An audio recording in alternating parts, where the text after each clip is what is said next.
Mirëmëngjesi të nderuar teleshikues të Drita Televizionit, jemi së bashku në emisionin What Happened Today, çfarë ka ndodhur sot. Data sot shënon 26 shkurt dhe ne kemi përgatitur disa informacione në lidhje me ngjarjet më të rëndësishme që kanë ndodhur në këtë datë, ku ju ftoj që t'i ndiqni.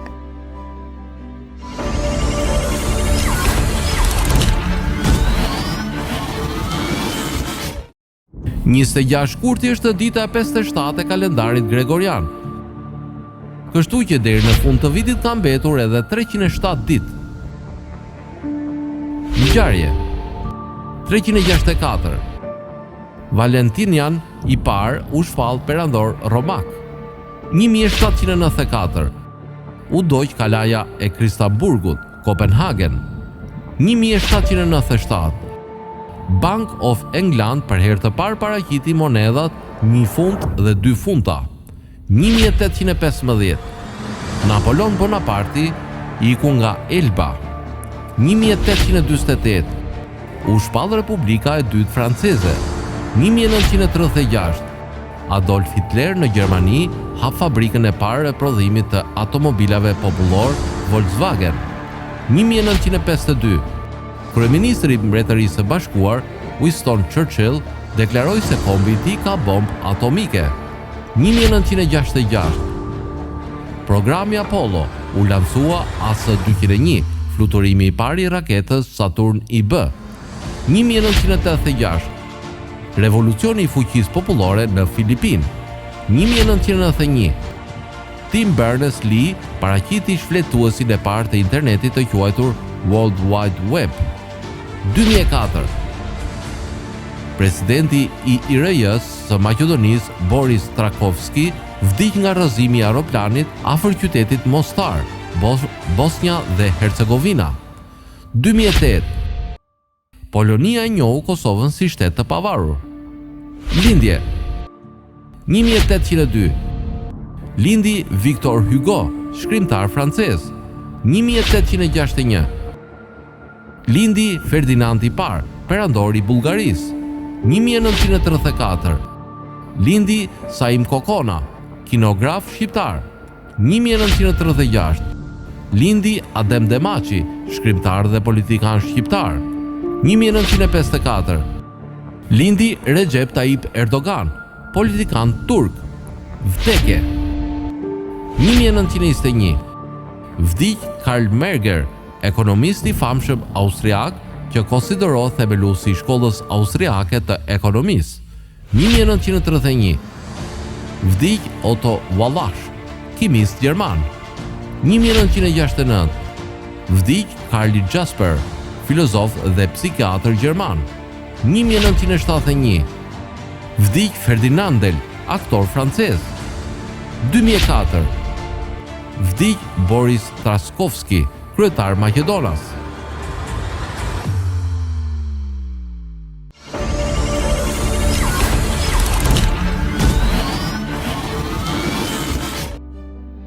Ndërkohë kemi përgatitur për ju biografinë e Victor Hugos, i cili ishte dramaturg, poet i njohur francez. Ju ftoj që ta ndiqni.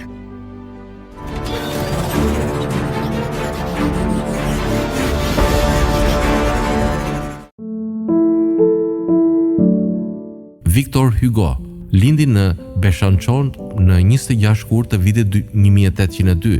Ishte një dramaturg, poet dhe shkrimtar francez, i konsideruar si babai i romantizmit, si dhe një figurë shumë dominuese në letërsinë franceze të shekullit të 19. Hugo lindi në Besançon të Francës me 26 shkurt 1802. Ai vdiq më 22 maj 1885. Vitet e para të jetës i kaloi në shumë vende të ndryshme, i detyruar me familje për shkak të punës së babait, i cili ishte një general në fushatat aktive napoleoniane, pas 3 vitesh në Korsik, 3 në Paris dhe disa vjet në Italinë jugore. Ai nisi shkollën në Spanjë dhe më vonë vazhdoi në Paris. Publikimi i tij i parë ishte vëllimi i Odette, të cilën e publikoi vetëm kur ishte 20 vjeçar, një vepër në influencën e shkollës klasike. Në letërsinë franceze tashmë kishte filluar të përhapej romantizmi, ku Hugo i bazuar me këtë botoi pjesën e dytë të Odette. Gjatë viteve 1831 dhe 1841, ai shkroi shumë vepra të cilat jo arritën shumë reputacionin, dhe për pak prej këtyre arritjeve ai u bë pjesëtar i Akademisë Franceze në moshën 39 vjeçare. Romani Notre Dame de Paris dhe dramat Lucrece Borgia, Maria Tudor dhe La Roy Sanuz, nga e cila Verdi mori subjektin për operën e tij Rigo, patën një sukses të madh. Gjatë viteve 1841-1851, Hugo shkroi pak edhe humor me politik, fillimisht si përkrahas i monarkisë së Louis Philippit me ide të zjarrt napoleoniane. Më vonë ai shfaqi dhe mbështet Louis Napoleonin si president, por nuk përkrahu Napoleonin III, dhe kjo i kushtoi atij dëbimin nga Franca. Megjithatë, vitet e mërgimit ishin shumë të frytshme. Gjatë kësaj kohe shkroi dhe romanin Të Mjerët, e cila e bëri të njohur edhe jashtë Francës, Punëtorët e detit, Njeriu që qesh e tjerë. Me rendin e perandorisë, Hugo u kthye në Paris dhe bëri një tentativë pa sukses pjesërisht në pjesën politike të Francës. Vitet në vazhdim e deri në vdekje i kaloi në Paris. Në vitin 1881 u emërua senator i përhershëm, vdiq më 22 maj 1885 dhe u varros me një ceremoni madhështore në Paris. Victor Hugo është konsideruar si nderi i letërsisë franceze dhe ka arritur majat e saj. Ai u vlerësuar në radhë të parë si poet, por edhe këtu ai i theu rregullat kryesore, thelbësore në të cilat bazoi letërsia franceze e asaj kohe. Stili i tij epik dhe lirika e tij janë të paarritshme. Ai do të ngelet për herë një nga shkrimtarët më të ndritur e të lavdishëm të Francës. Jashtë Francës, Victor Hugo njihet kryesisht për prozat e tij të rësishme romantike.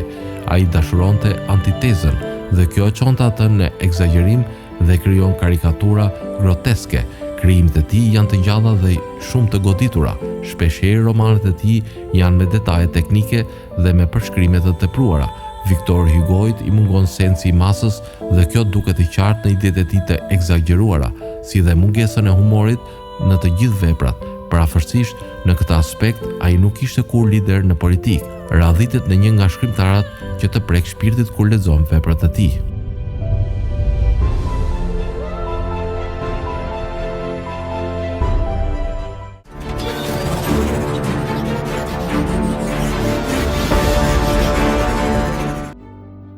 Luftrat botërore sollën shumë pasojë të mëdha ekonomike, shoqërore dhe politike. Gjithashtu ndodhen dhe shumë masakra, si bombardimet në Hiroshima dhe Nagasaki. Tani ju ftoj të ndiqni historinë kur Winston Churchill deklaroi bombën atomike. Ju ftoj që ta ndiqni.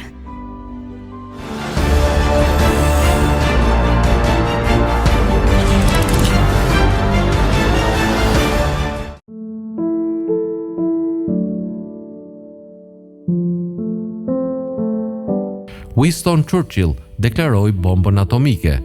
Winston Churchill lindi më 30 nëntor 1874, vdiq me 24 janar 1965. Ishte politikan britanik, i njohur kryesisht për drejtimin e Britanisë së Madhe gjatë luftës së dytë botërore. Ai shërbeu si kryeministër i Britanisë së Madhe prej viteve 1920-1945 dhe përsëri prej viteve 1951-1955. Një burr shteti dhe një orator i njohur, Churchill ishte edhe oficer në ushtrinë britanike, historian, fituesi Nobelit për letërsi. Gjatë karrierës së tij në ushtri, Churchilli luftoi në Indi, në Sudan e tjerë, mori famë të mirë si korrespondent lufte dhe shkroi libra në lidhje me fushatat e tij ushtarake. Shërbeu në ushtri në frontin perëndimor në luftën e parë botërore, duke komanduar batalionin e 6 të pushkatarëve mbretëror skocez. Në krye të skenës politike për rreth 50 vite, ai pati shumë pozita politike dhe në kabinet. Para luftës së parë botërore, ai punoi si president i bordit për tregti, si sekretar dhe lordi i parë i forcave detare, si pjesë e qeverisë liberale. Gjatë luftës, ai ende punoi si lord i parë deri në luftën shkatërruese në Gallipoli, e cila shkaktoi ndarjen e tij prej qeverisë. U kthye si ministër i municioneve, sekretar i shtetit për luftë dhe ajër. Gjatë viteve të luftës shërbeu si kancelar i thesarit në qeverinë konservative. Pas razirave të luftës së dytë botërore, Churchill u emërua sërish si lord i parë i forcave detare, pas dorëheqjes së Neville Chamberlain në 10 maj 1940. Ai u bë kryeministër i Anglisë dhe e ktheu Britaninë në superfuqinë e luftës së dytë botërore, duke çliruar pjesën më të madhe të Europës nga Gjermania. Churchill u dalluar për fjalimet e tij, të cilat u bën një inspirim i madh për popullin britanik dhe forcat aleate. Pasi humbi zgjedhjet e vitit 1945, ai u bë lider i opozitës. Më 1951 u bë sërish kryeminist deri në vitin 1955, kur dha dorëheqje përfundimisht. Elisabeta II i ofroi titullin Duk i Londrës, por u refuzua nga djali i tij Randolph, i cili do ta kishte trashëguar titullin pas vdekjes së të atit. Dhe në vitin 1965 ai vdiq në Britaninë e Madhe dhe u varros në Spanjë.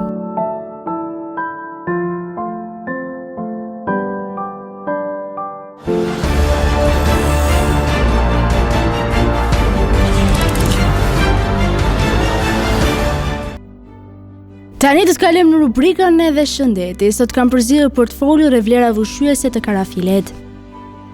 Karafili është një erëz që përdoret shumë shpesh, por pak janë ata që njohin të gjitha përparësitë shëndetësore. Përgjatë gjithë historisë së njerëzimit, karafili, me emrin shkencor Eugenia, është njohur për vetitë e tij të jashtëzakonshme. Kokrat e tij përmban flavonoide, tianin dhe përbërje shumë të dobishme, mes të cilave eugenol, substancë me fuqi analgjezike e kësaj erëze. Gongjet e mrekullueshme, të cilat thahen derisa marrin ngjyrë kafe, përmbajnë vitamin A, C, K, beta-karoten, si dhe minerale si magnez, hekur, mangan, kalium dhe selenium. Dobitë e karafilit. Edhe nëse nuk e besoni në mrekulli, benefitet shëndetësore të kokrave të karafilit janë konfirmuar dhe nga shkenca moderne. Antiinflamator. Ai lehtëson inflamacionin në gojë, mishtrat e dhëmbrëve, dhimbjet e fytit. Në këto raste, duhet të mbajtur në gojë si karamele, duke përdorur si çaj ose mund ta bëni gargar. Ndihmon tretjen. Të pasura me fibra, gongjet e karafilit parandalojnë kapsllëkun, ndërkohë që nxisin prodhimin e enzimave ndihmuese për sa i përket realizimit të procesit të tretjes, plot me antioksidant. Një tjetër dobi e kokrave të karafilit është që përmbajnë 80 herë më shumë antioksidant se një moll, kështu që konsumimi i tyre ndihmon në luftën kundra plakjes së qelizave. Dhimbje dhëmbësh. Vaji esencial i karafilit është një ilaç i shkëlqyer natyral për të trajtuar dhimbjet e dhëmbëve. Dhimbje koke. Përtypja e disa kokrave ose çaji i tyre është një mënyrë e shkëlqyer për të lehtësuar dhimbjen e kokës për të parandaluar lodhje mendore. Antimikrobik. Çaji i kësaj erëze përdoret për të luftuar mykun e lëkurës. Veti kundër bakteriale. Sipas një studimi në Buenos Aires, vaji i karafilit mban larg bakteret si E. coco dhe Staphylococcus. Për të konservuar ushqimin, kokrat e karafilit pengojnë procesin e oksidimit të lipideve, duke bërë që ushqimet të ruhen më gjatë. Karafili mbron mëlçin tuaj. Ato kanë sasi jashtëzakonisht të lartë të antioksidantëve, të cilat janë ideale për mbrojtjen e trupit nga efektet e dëmshme të radikaleve të lira. Karafili mund të promovojë shëndetin e kockave. Ato përmbajnë komponime që rrisin densitetin e kockave dhe janë të përfshirë në prodhimin e indeve dhe të eshtrave. Sipas një studimi të kafshët, ekstrakti nga karafili në eugenol përmirësoi disa tregues të osteoporozës dhe rriti forcën dhe dëmsinë e kockave. Ai mund të ndihmojë në rregullimin e sheqerit në gjak. Ata janë të përsosur për njerëzit që vuajnë nga para diabeti dhe diabeti, sepse brenda trupit ato kanë një efekt të ngjashëm si insulina. Sipas studimeve, karafili përmban nigeritsin, një përbërës që rrit marrjen e glukozës nga gjaku në qeliza, rrit sekretimin e insulinës dhe përmirëson funksionimin e qelizave dhe mundëson që të prodhohet më shumë insulin. Karafili ngadalson koagulimin e gjakut. Ato përmbajnë gjithashtu eugenol acetil, një tjetër përbërës aktiv mbledhëslënës. Sipas studimeve, kjo substancë është një frenues i fuqishëm i trombociteve, që do të thotë që parandalon grumbullimin e trombociteve në gjak. Grumbullimi i trombociteve është një nga faktorët që çon në formimin e mpikjes së gjakut. Grumbullimi i trombociteve është një nga faktorët që çon në formimin e piksjes së gjakut. Tani u ftoj të ndiqni parashikimin e motit në territorin shqiptar. Territori shqiptar për ditën e diel parashikohet të përshkohet nga një mot i paqëndrueshëm me kthjedhime dhe rreshje të shumta shio. Sipas parashikimeve, temperatura minimale do të jetë 3 gradë Celsius, ndërsa temperatura maksimale parashikohet të jetë 17 gradë Celsius. Era do të fryjë me një shpejtësi mesatare 1 deri në 13 metër për sekond në drejtimin veri-perëndimor, çka do të bëjë që të krijohen dallgëzime deri në 3 ball, ndërsa temperaturat minimale dhe maksimale në disa qytete kryesore të Shqipërisë do të jenë si vijojnë: Shkodër 10 deri 15 gradë Celsius, Kukës 4 deri 11 gradë Celsius, Peshkopi 10 deri 14 gradë Celsius, Tiranë 12 deri 16 gradë Celsius, Durrës 13 deri 16 gradë Celsius, Kavaj 13 deri 17 gradë Celsius, Elbasan 12 deri 17 gradë Celsius, Berat 11 deri 15 gradë Celsius, Korç 3 deri 7 gradë Celsius, Vlorë 14 deri 16 gradë Celsius, Gjirokastër 7 deri 11 gradë Celsius, Sarandë 10 deri 12 gradë Celsius. Tani u ftoj të ndiqni parashikimin e motit në territorin e Kosovës. Territori i Kosovës për ditën e diel parashikohet të përshkohet nga një mot i paqëndrueshëm me vranësira kalimtare dhe rreshje shio. Sipas parashikimeve, temperatura minimale do të jetë 2 gradë Celsius, ndërsa temperatura maksimale parashikohet të jetë 16 gradë Celsius. Era do të fryjë në drejtimin juglindor me një shpejtësi mesatare 1 deri në 4 metër për sekond, ndërsa temperaturat minimale dhe maksimale në disa qytete kryesore të Kosovës do të jenë si vijojnë: Mitrovic 6 deri 14 gradë Celsius, Podujev 2 deri 13 gradë Celsius, Skënderaj 6 deri 14 gradë Celsius, Pej 7 deri 12 gradë Celsius, Prishtinë 8 deri 14 gradë Celsius, Gjakov 8 deri 15 gradë Celsius, Malishev 6 deri 14 gradë Celsius, Gjilan 7 deri 15 gradë Celsius, Ferizaj 6 deri 15 gradë Celsius, Kaçanik 5 deri 15 gradë Celsius, Prizren 8 deri 16 gradë Celsius. Të nderuar teleshikues të Drita Televizion, kjo ishte gjithçka e përgatitur në këtë emision. Ndërkohë, ju ftoj të na ndiqni në rrjetet tona sociale, Instagram, Facebook, Twitter dhe TikTok. Ndërkohë, nëse dëshironi që na ndiqni live, mjafton të klikoni në web drita.tv. Kjo ishte gjithçka e përgatitur, ndërkohë ju ftoj të ndiqni programacionin në vijim të Drita Televizion.